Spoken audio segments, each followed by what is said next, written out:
안녕하세요. 돈이 되는 5분 이야기 도노야의 김수현입니다. 미국 남서부의 항구에 갈매기가 때려 죽는 사건이 발생이 됐습니다. 이럴 때 통조림업자들은 깜짝 놀랐죠. 왜냐하면 갈매기들이 죽게 되면 그 지역이 오염이 돼서 팔로가 막히게 된 거죠. 그래서 시당국이 불이 나게 조사에 들어갔습니다. 그런데 다행히도 갈매기가 죽은 것은 오염이 아니라 굶어 죽었다는 사실을 밝혔습니다. 지금까지 그 가공업자들은 물고기를 잡으면 꼬리와 머리 이런 내장들은 부상으로 바다에 버렸죠. 그런데 수입을 늘리기 위해서 이러한 것들을 가축용 사료로 사용하다 보니까 갈매기들이 먹을 것이 없어서 굶어 죽은 것이죠. 공짜만 바랬던 갈매기는 결국 부산물을 기다리다 죽게 되는 현상입니다. 요즘에 문명사적으로 아주 대전환의 시대를 보고 있습니다.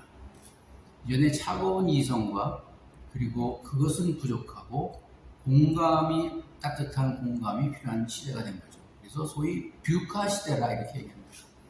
뷰카 시대라고 하는 것은 변동성, volatility, 그리고 uncertainty, 불확실성, 그리고 복잡성, complexity, 모호함, ambiguity 이렇게 영어의 첫 단어의 네 자를 합해서 뷰카라고 쓴 것이죠.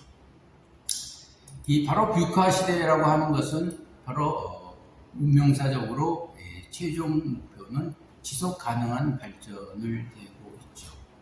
그래서 개인이나 조직이 살아 움직이기 위해서는 정보를 빨리 교환을 하고 그리고 혁신이 뒷받침돼야 되죠. 요새 자동차를 사는데 성능으로 사는 사람은 없죠. 얼마큼 디자인이 좋은가 그리고 인포테인먼트 서비스가 좋으냐 하고 있습니다. 최근에 마이크로소프트가 만든 인공지능 대화형 챗봇이죠.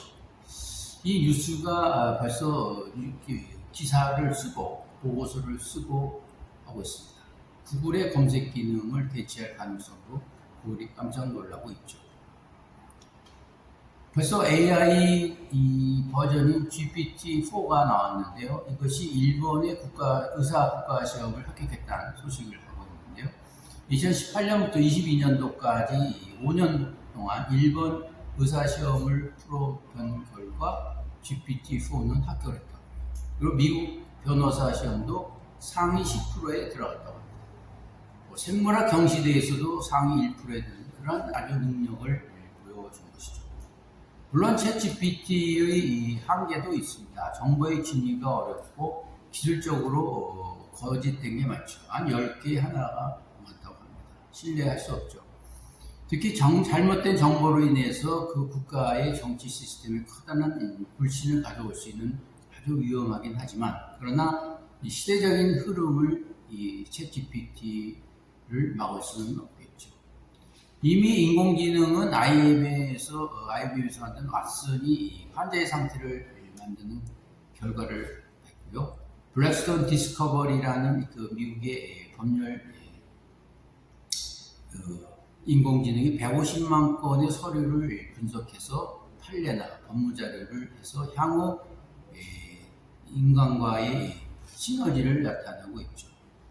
물론 인공지능의 지성 모방은 어렵다고 알려져 있습니다만 지금의 발전 속도를 봐서는 그것도 알 수가 없는 거죠. 미국의 경제학자인 타일러 코엔은 이렇게 얘기합니다. 인간보다 열등했죠.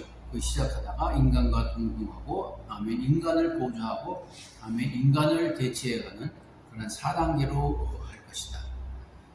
이전에 인공지능은 노무직과 사무직에 한정되어 있었지만 지금은 전문직, 감정과 예술을 통하는 그런 분야까지 나와 있죠. 또 메타 같은 경우에는 지난해 2만 명을 해고했고요.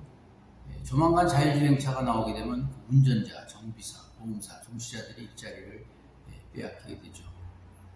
그래서 이제 슈퍼스타 시스템이 다양한 직종으로 확산되면서 위험한 직군이 많아지고 있죠.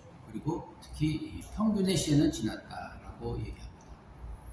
벌써 현실 공간이 떠나서 우리가 아바타가 등장을 함으로써 산업 현장에 많은 변화가 있죠.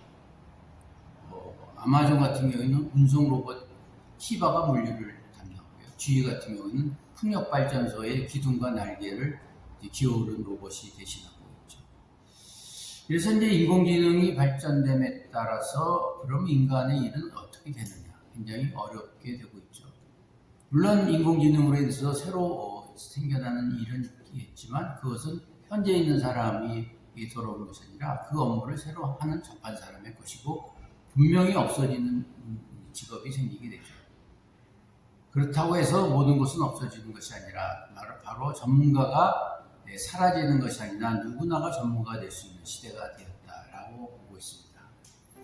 누구도 운명을 개척하고 변화하라고 촉구하지는 않습니다. 스스로 미래를 도전하고 잠재력을 깨워야 될 것 같습니다. 이미 주사위는 던져졌습니다.